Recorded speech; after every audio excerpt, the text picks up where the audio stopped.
O Novos Tempos está de volta e hoje estamos falando sobre diversidade familiar. Pesquisadores afirmam que a sociedade brasileira mudou em termos demográficos e na composição plural das relações familiares. Os diferenciais de gênero e de geração são fundamentais para se compreender a complexidade das relações familiares do Brasil contemporâneo. Então eu convido você para conhecer a família da Priscila e da Renata. Priscila e Renata se conheceram no trabalho. Os gostos em comum as aproximaram e logo se apaixonaram. O relacionamento ficou sério e virou casamento.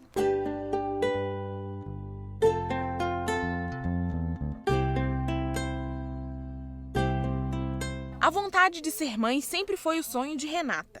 E com o tempo, Priscila passou a partilhar dessa vontade. Quando ela me conheceu e ela viu falando com tanta leveza, com tanta tranquilidade sobre ter filho, ela falou, essa menina parece que é doida, eu não tô sabendo que não tem jeito, tipo assim, sabe? Que ideia mais maluca. Mas aí eu fui falando para ela que existem técnicas de reprodução assistida, que tem como. E aí, então, tudo foi dando certinho. Eu acho que todo homossexual, quando se descobre, tem essa coisa, sabe? Como é que vai ser a família? Não tem como. Então, depois que eu conheci a Renata, a gente foi conversando, a gente foi pesquisando e viu que tinha essa possibilidade, sabe? As duas optaram pela fertilização in vitro. Os óvulos eram da Priscila, mas quem gerou os pequenos Arthur e Theo foi a Renata. Ela fez tratamento com hormônio para criar muitos hormônios, tirar os óvulos dela e eu para preparar meu útero para receber os bebês. Elas passaram por algumas dificuldades, principalmente para registrar os filhos, processo que demorou cerca de 8 meses. A gente juntou todos os documentos, muita papelada da fertilização, do banco de sêmen, para provar que os bebês não têm pai, e sim foi feito por doador, ou seja, a gente não está omitindo o direito de um homem aí. Realmente não existe esse direito. A gente foi recursando até chegar a juíza dar a sentença dizendo que nós realmente somos uma família de fato e que as crianças foram planejadas nesse meio familiar e aí reconhecendo essa dupla maternidade. Mesmo com a liberação do casamento gay, muitos brasileiros ainda são contra. Em uma pesquisa realizada no ano passado, 49% reprovavam o casamento entre pessoas do mesmo sexo, 30% eram favoráveis e 21% indiferentes. Em uma questão que divide opiniões, escolas e ONGs têm participação importante na conscientização da sociedade. Eu acho que as escolas, as universidades, elas têm um papel central a formar novas pessoas, têm um papel central de rever esses estereótipos, de rever esses estigmas preconceituosos e construir, construir uma perspectiva muito mais aberta, que dialogue mais com a diversidade social. Então são diversas formas hoje que a gente tem de interagir, que vai muito além hoje em dia de um simples coletivo de luta LGBT. Então, eu acho isso muito importante, porque nos permite nos ver no que não estamos sozinhos.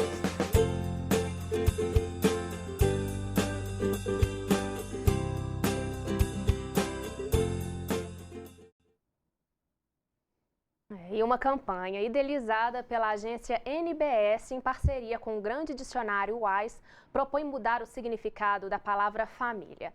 A ação convida a população a enviar uma nova definição sobre a palavra usando a hashtag Todas as Famílias. O projeto é uma forma de pressão popular contra o texto principal do Estatuto da Família, aprovado no ano passado pela Comissão Especial da Câmara, que define família como a união entre homem e mulher por meio de casamento ou união estável ou a comunidade formada por qualquer um dos pais junto com os filhos. Então vamos aproveitar e dar uma olhadinha no que os internautas têm comentado sobre o assunto?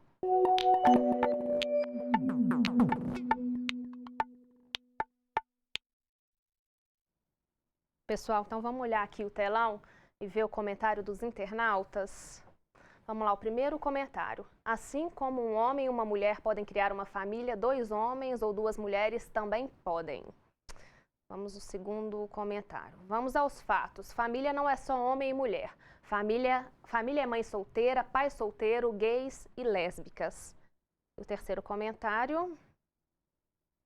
O mito da necessidade de família composta de pai e mãe vivendo juntos na formação sadia do indivíduo caiu quase definitivamente.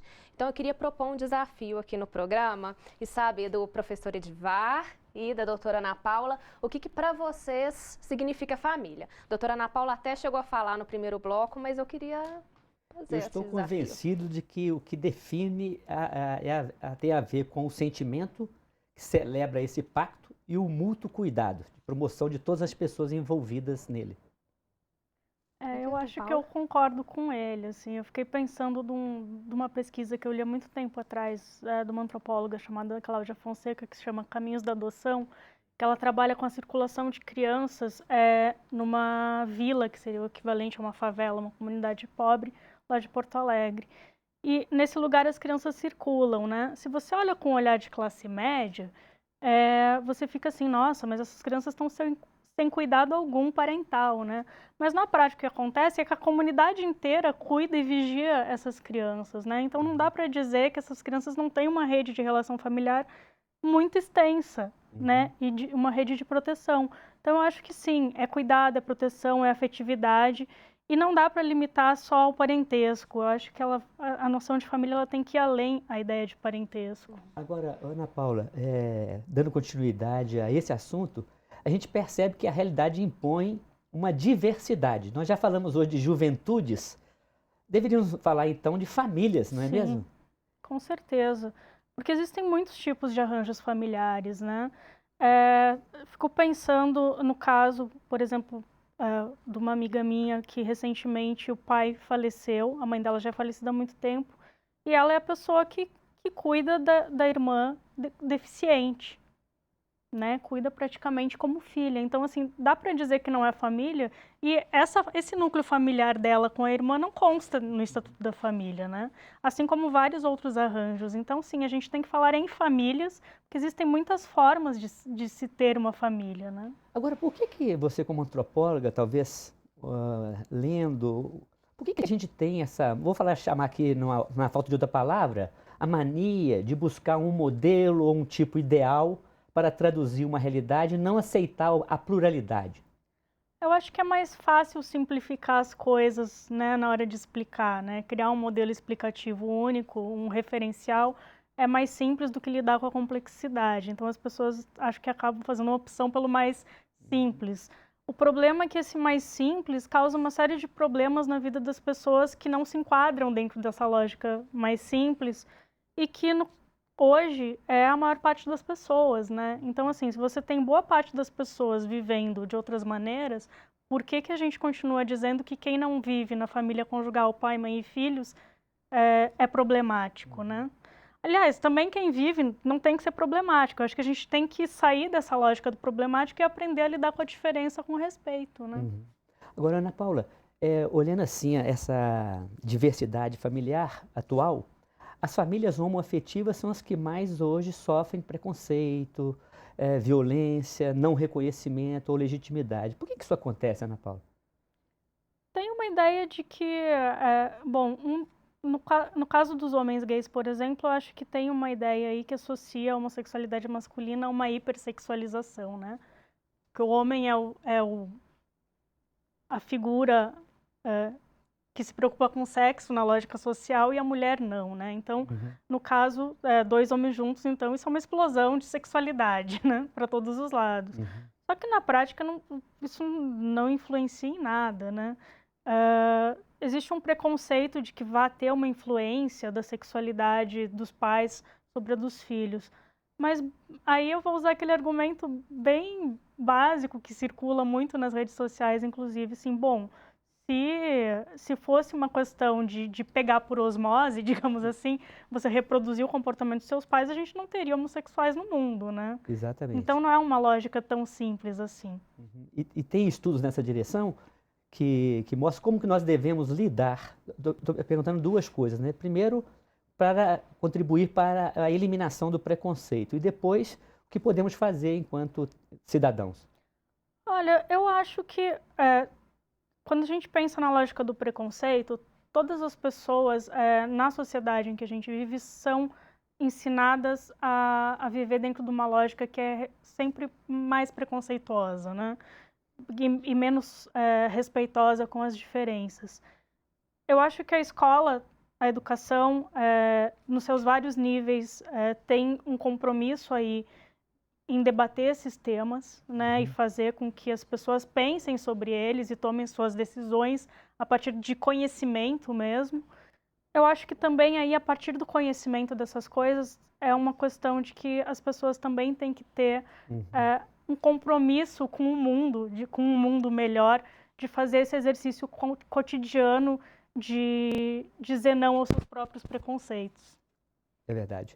Eu penso que alguém falava num desses hashtags que a educação ela tem um papel importantíssimo nessa direção, né? E também as instituições que têm responsabilidade social. Nesse sentido, Ana Paula, quais os direitos sociais da família que precisam ser mais bem cuidados, ou seja, que são mais violentados? O Estatuto da Criança e do Adolescente é um instrumento belíssimo de proteção à infância, né? E muitas vezes desvalorizado nos discursos sobre ele. Acredito que desde o Estatuto, da aprovação do Estatuto para cá, você tem uma legislação que é muito mais afeita à proteção, por exemplo, dos interesses da criança e do adolescente. Forma os conselhos, né? E que é muito legal. É lógico que entre uma lei e a aplicação dela, um estatuto e a aplicação dele, tem um longo caminho, né? Então, assim, eu acho que um dos desafios que a gente tem hoje, embora a gente tenha órgãos que gerenciem e lidem com essas questões, é a formação das pessoas que atuam nesses órgãos também. Mas né? que as nossas políticas sociais, públicas, podem sempre melhorar, isso é verdade, né? Sim, eu acho que... E aí, uma coisa que é importante é que a gente sempre faça controle social de qualquer política pública, né? Ana Paula, estamos chegando ao fim do nosso programa. Agradeço muito a sua conversa, a sua entrevista. Obrigada. Muito obrigado, viu? Obrigada. No programa de hoje, conversamos sobre a complexa realidade familiar na sociedade contemporânea. O que melhor define uma família tem mais a ver com a qualidade do amor nela compartilhado, com o respeito e o cuidado para com a dignidade de cada pessoa nela envolvida, que propriamente a forma de arranjo familiar. Alguns arranjos familiares, como por exemplo as famílias homoafetivas, ainda encontram muitas barreiras sociais. A Constituição, as instituições políticas, os movimentos sociais, as religiões devem combater toda forma de violência e garantir que os direitos sociais das famílias se concretizem. Devemos proteger a dignidade das pessoas, com atenção especial para as crianças e os idosos que são mais vulneráveis. Bom, por hoje é só. Fiquem com Deus e até o próximo Novos Tempos. Ana Carolina. Bom, e o Novos Tempos é uma parceria da PUC-TV Minas e do Ânima, Sistema Avançado de Formação da PUC Minas. A gente volta na semana que vem. Até lá!